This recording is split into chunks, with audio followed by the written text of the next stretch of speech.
Assalamualaikum semuanya.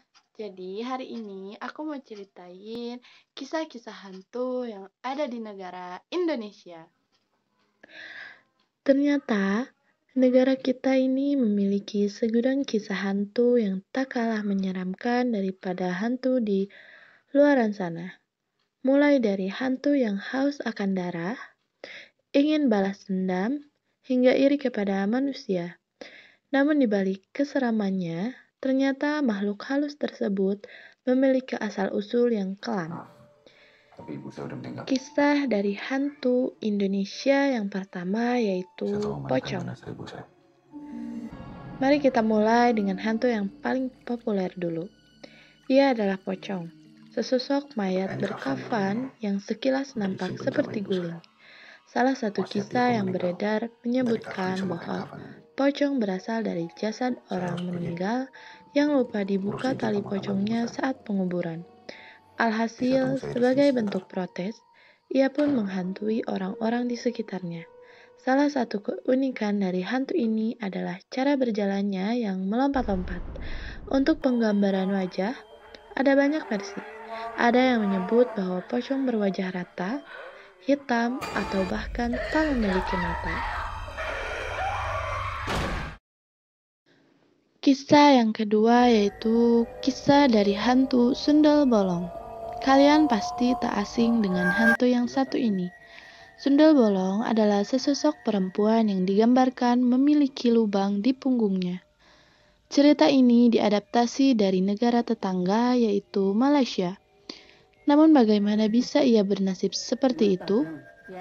Konon katanya sebelum mati ia sedang hamil. Kemudian ada laki-laki tak bertanggung jawab yang memperkosanya hingga mati. Bayi yang ia kandung berubah menjadi hantu lain yaitu tuyul. Sedangkan perempuan tersebut akhirnya menjadi sundel bolong yang gentayangan untuk membalaskan dendamnya. Seakan belum cukup seram, masyarakat juga percaya bahwa punggung hantu itu dipenuhi oleh belatung. Kisah hantu dari Indonesia yang ketiga yaitu kuntilanak. Siapa yang tak ngeri melihat sosok kuntilanak? Hantu perempuan ini digambarkan bergaun putih, berambut panjang, dan punya mata yang merah. Menurut kepercayaan masyarakat, kuntilanak suka mengganggu anak kecil dan perempuan hamil. Apa alasan dibalik obsesi tersebut? Konon katanya, kuntilanak meninggal saat ia melahirkan. Jadi ia gentayangan untuk mencari anaknya. Hal ini juga mendasari penamaan hantu tersebut. Kisah yang keempat yaitu Kuyang. Hantu ini digambarkan sebagai perempuan dengan rambut panjang tanpa badan. Ia hanya memiliki kepala dan organ dalam. Masyarakat setempat percaya bahwa Kuyang adalah siluman yang haus akan darah, khususnya darah bayi dan wanita hamil.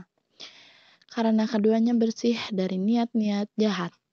Kenapa ia bisa jadi seperti itu? Menurut kisah yang beredar, Kuyang sebenarnya adalah manusia yang ingin menguasai ilmu hitam. Untuk melakukannya, ada harga yang harus dibayar, yaitu dengan lepas dari sosok manusianya saat malam tiba. Kisah yang kelima dari hantu Indonesia yaitu kisah dari Genderewo. Kisah makhluk ini berasal dari mitos bangsa Persia Gandarewa. Di Indonesia, mereka digambarkan memiliki tubuh yang sangat besar, berbulu, dan memiliki taring yang menjulur keluar mulutnya. Mereka banyak menempati bangunan tua, pohon besar, tempat yang lembab, dan hutan. Menurut kepercayaan masyarakat, makhluk ini berasal dari laki-laki yang meninggal dengan cara tak wajar. Kisah yang keenam dari kisah-kisah hantu di negara Indonesia yaitu tuyul. Jenis hantu ini sempat populer karena menjadi pemeran utama pada sinetron komedi di tahun 2000-an.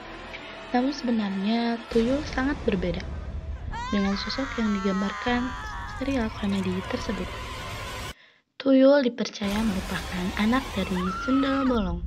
Ada pula yang menyebutkan bahwa sebenarnya ia adalah anak dari orang yang keguguran. Oleh karena itu, tuyul memiliki tubuh yang sangat pendek dan suka mencari uang. Tak jarang manusia memanfaatkannya untuk menjadi kaya secara instan atau pesugihan. Kisah yang ketujuh yaitu kisah dari hantu Wewe Gombel. Jangan keluar setelah maghrib kalau gak mau diculik Wewe Gombel. Apa kalian pernah mendengar peringatan seperti itu saat masih kecil? Namun sebenarnya siapa itu Wewe Gombel? Menurut kepercayaan masyarakat, Wewe Gombel adalah hantu berupa perempuan tua yang meninggal karena bunuh diri. Alasannya, ia dituduh membunuh suaminya yang selingkuh oleh orang di sekitarnya. Nenek-nenek ini dikenal sangat menyukai anak kecil, sehingga ia sering menculik mereka. Namun tenang saja, Wewe Gombel tak akan menyakiti anak tersebut.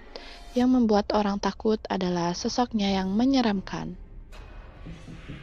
Kisah hantu Indonesia yang ke-8 adalah Jenglot. Tak seperti hantu lainnya, Jenglot memiliki tubuh yang sangat kecil, mirip seperti boneka. Mereka berkulit gelap seperti mumi, dan biasanya memiliki taring dan kuku yang panjang. Menurut penelusuran, makhluk ini banyak ditemukan di Jawa, Kalimantan, dan Bali. Walaupun mirip boneka dan seakan tak hidup, banyak orang yang percaya bahwa sebenarnya mereka memiliki roh di dalamnya.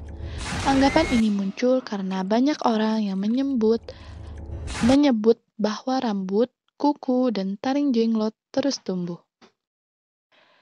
Mengenai asal-usul, sebenarnya ada beberapa pendapat yang beredar. Ada yang mengatakan bahwa jenglot sebenarnya adalah pertapa yang menginginkan kekekalan. Ada pula yang berpendapat bahwa mereka adalah pesugihan yang dipelihara oleh dukun.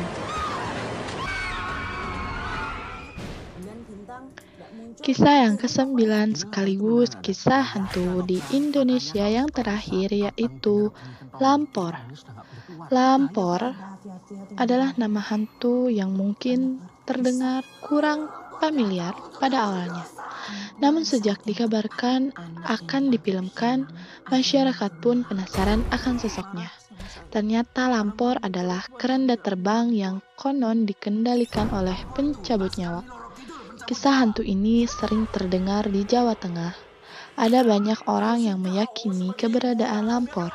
Ia seringkali berkeliaran di kampung-kampung dan membawa siapapun yang melihatnya. Korban akan mati atau kembali dalam keadaan gila. Jika kamu mendengar suara kereta kuda di malam hari, siap-siap tutup matamu, karena bisa jadi itu adalah Lampor. Di antara ke-9 kisah hantu tersebut, manakah kisahnya yang paling menyeramkan? Jadi, itulah cerita dari kisah-kisah hantu yang ada di negara Indonesia. Terima kasih sudah menonton. Jangan lupa like, comment, and subscribe.